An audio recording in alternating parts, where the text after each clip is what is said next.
अस्सलामुअलैकुम वरहमतुल्लाहि वबरकातुहू। अज़ीज़ तलबा व तालिबात, आप सबका खुश आमदीद है हमारी YouTube channel JK Bose foundation classes में। प्यारे बच्चों, आज हम जमात 10वीं उर्दू का हिस्सा इशार का पार्ट नंबर 1 जो है गज़लियात शुरू करने जा रहे हैं।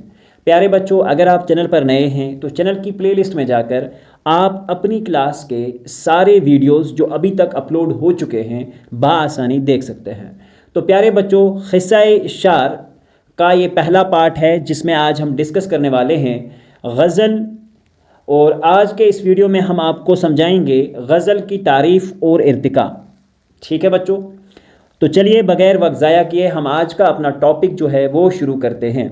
गज़ल का इर्तिका यानी कि गज़ल की शुरुआत जो है वो कहाँ से हुई।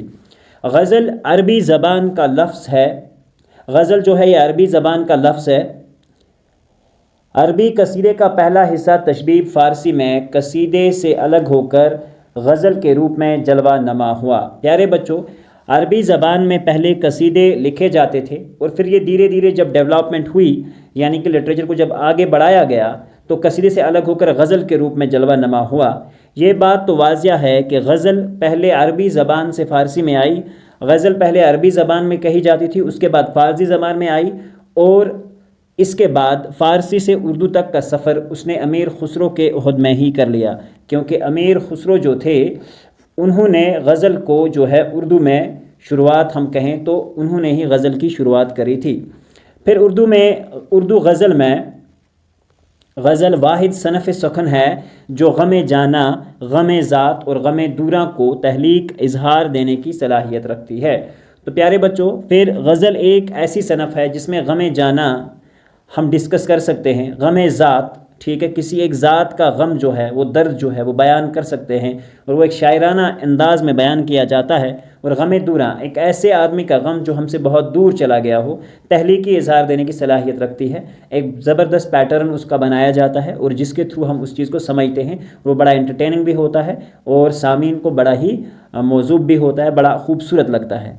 एक रिवायत ये भी है, एक रिवायत जो है वो ये भी है कि ये एक ईरानी सनफ़ है जो फ़ारसी के साथ हिंदुस्तान में रोनमा हुई और अब उर्दू में मकबूल है। गज़ल के बारे में ये भी एक रिवायत है कि ये एक ईरानी सनफ़ है यानी कि ईरान से आई है और जो फ़ारसी के साथ फिर हिंदुस्तान में रोनमा हुई और अब उर्दू में मकबूल तरीन बन चुकी है यानी कि मशहूर हो चुकी है। गज़ल की तारीफ़ यानी कि गज़ल की डिफिनेशन क्या कहेंगे हम। गज़ल एक मकबूल तरीन सनफ़ शायरी है यानी कि शायरी की एक वो सनफ़ है। इसके लगवी माने हैं औरतों से बातें करना या फिर औरतों के मुतालिक बातें करना। तो लगवी माने के एतबार से हम अगर देखें तो गज़ल होता है औरतों से बातें करना, लड़कियों के बारे में बात करना, अपने महबूबान के बारे में बात करना या फिर औरतों के मुतालिक बातें करना।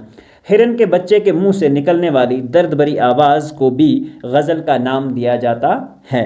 आई बात समझ बच्चों, यानी कि गज़ल एक ऐसी चीज़ है जिसमें इश्किया बातें बयान हों। इससे मालूम हुआ कि बुनियादी तौर पर गज़ल में इश्किया बातें बयान की जाती हैं। इस चीज़ से हमें मालूम होता है कि गज़ल के अंदर इश्किया बातें यानी कि इश्क, मोहब्बत, प्यार की बातें जो है वो बयान की जाती हैं। लेकिन आहिस्ता आहिस्ता गज़ल में और तरह के मज़ामीन भी दाखिल होते गए। ऐसा नहीं है कि गज़ल में अब इश्किया बातें ही बयान की जा रही हों, गज़ल में अब आहिस्ता आहिस्ता और तरह के मज़ामीन भी दाखिल होते गए हैं। अब आगे हम पढ़ते हैं और आज ये कहा जा सकता है कि गज़ल में तकरीबन हर तरह की बातें बयान हो सकती हैं। ठीक है, तो अब ये कहना बेजा ना होगा कि गज़ल में अब जो है हर तरह की तकरीबन बातें जो हैं वो बयान की जाती हैं। हैयत के लिहाज से गज़ल एक ऐसी सनफ़ सखन है जो चंद अशार पर मुश्तमिल हो। हैयत के एतबार से अगर देखें ये होती कैसी है यानी कि हैयत दिखने में कैसी दिखती है, तो एक ये चंद अशार पर मुश्तमिल होती है। इसका हर शार जो है हम काफ़िया व हम रदीफ़ होता है। ठीक है, इसका जो हर शार होता है या वज़नी उसका वज़न बराबर हो या हम काफ़िया या हम रदीफ़ हो। आप वैसे भी जब हम गज़ल पढ़ेंगे मीर तकी मीर की तो इंशाअल्लाह रहमान आपको ये आइडियाज़ हो जाएंगे उसमें कि रदीफ़ और काफ़िया किसे कहते हैं। रदीफ़ ना होने की सूरत में हम काफ़िया होते हैं। पहला शार जिसके दोनों मिसरे हम काफ़िया हों मतला, जबकि आखिरी शार जिसमें तखल्लुस इस्तेमाल होता हो उसे मक्ता कहा जाता है। तो प्यारे बच्चों, जो गज़ल का पहला शार होता है उसे मतला कहते हैं, ٹھیک ہے، اور دوسرا شعر جو ہوتا ہے اسے غزل کا جو آخری شعر ہوتا ہے، جو آخری شعر ہوتا ہے اسے مقطع کہتے ہیں، ٹھیک ہے۔ غزل میں 3 اہم کردار خاص اہمیت کے حامل ہوتے ہیں، جس میں عاشق، محبوب اور رقیب شامل ہے۔ عاشق سے مراد ہوتا ہے عشق کرنے والا، اور جس آدمی سے وہ عشق کر رہا ہے اسے ہم محبوب کہیں گے، اور رقیب دشمن جو انہیں ملنے نہ دے رہے ہوں، ان تینوں کا تذکرہ شامل ہوتا ہے۔ شاعر ہمیشہ اپنے محبوب کے حسن و جمال کی عکاسی کرتا نظر آتا ہے، اور اگر ہم دیکھیں تو ایک شاعر جو ہوتا ہے وہ ہمیشہ اپنے محبوب کے حسن و جمال کی عکاسی کرتا ہوا نظر آتا ہے، یعنی کہ اس کو پیش کرتا ہوا نظر آتا ہے۔ پھر اس کے بعد اپنے محبوب کے ظلم و ستم پر بھی روشنی ڈالتا ہے۔ بے وفائی کی زندگی جو گزارتا ہے اس کے بارے میں بھی اقوال بیان کیے جاتے ہیں، اور بعد ازاں یعنی کہ اس کے بعد اپنے رقیب کو بھی برا بلا کہتا ہے، اور شاعر اس کے بعد جو اپنا رقیب ہوتا ہے یعنی کہ اپنا دشمن جو ہوتا ہے اسے بھی برا بلا کہتا ہے۔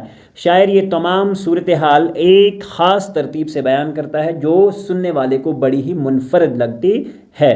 غزل کی تاریخ۔ اردو غزل کی تاریخ لگ بھگ 400 سال پھیلی ہوئی ہے، اور ان 4 صدیوں میں ہزاروں شاعروں نے اس صنف سخن میں طبع آزمائی کی۔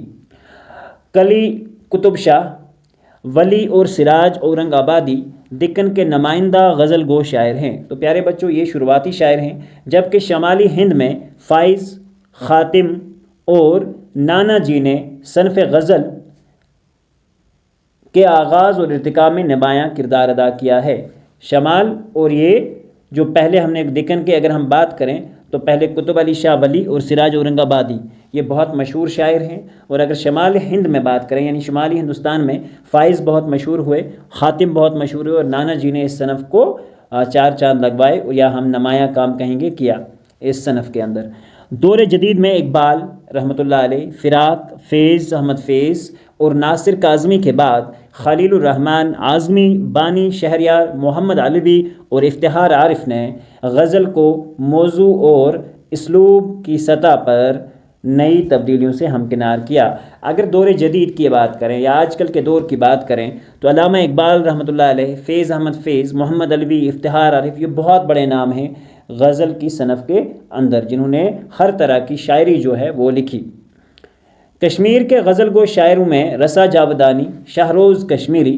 اگر ہم کشمیر کی بات کریں تو یہاں رسا جاودانی، شہروز کشمیری، تنہا انصاری، میر غلام رسول نازکی، شوریدہ کشمیری، حامدی کشمیری، حکیم منظور، عرش صحبائی اور شبیب رضوی نمایاں حیثیت رکھتے ہیں۔ تو پیارے بچوں یہ وہ شعراء ہیں جو جموں کشمیر میں بہت مشہور ہیں، اور انہوں نے بہت ساری جو ہے صنف شاعری وغیرہ جو ہے وہ لکھی ہے۔ تو پیارے بچوں یہاں پر ہمارا آج کا ٹاپک ہوتا ہے مکمل۔ امید کرتے ہیں کہ یہ غزل کا نوٹ آپ کو اچھے سے سمجھ آیا ہوگا۔ پیارے بچوں آپ ویڈیو کو روک کر بآسانی اپنی کلاس کے جو نوٹس ہیں وہ پریپیئر کر سکتے ہیں۔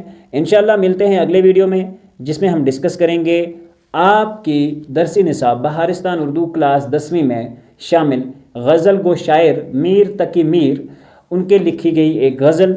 اور انشاءاللہ رحمان بنے رہیے چینل پہ اور اپنے دوستوں میں ضرور شیئر کریے۔ ملتے ہیں انشاءاللہ اگلے ویڈیو میں، جب تک کے لیے اللہ حافظ و نگہبان۔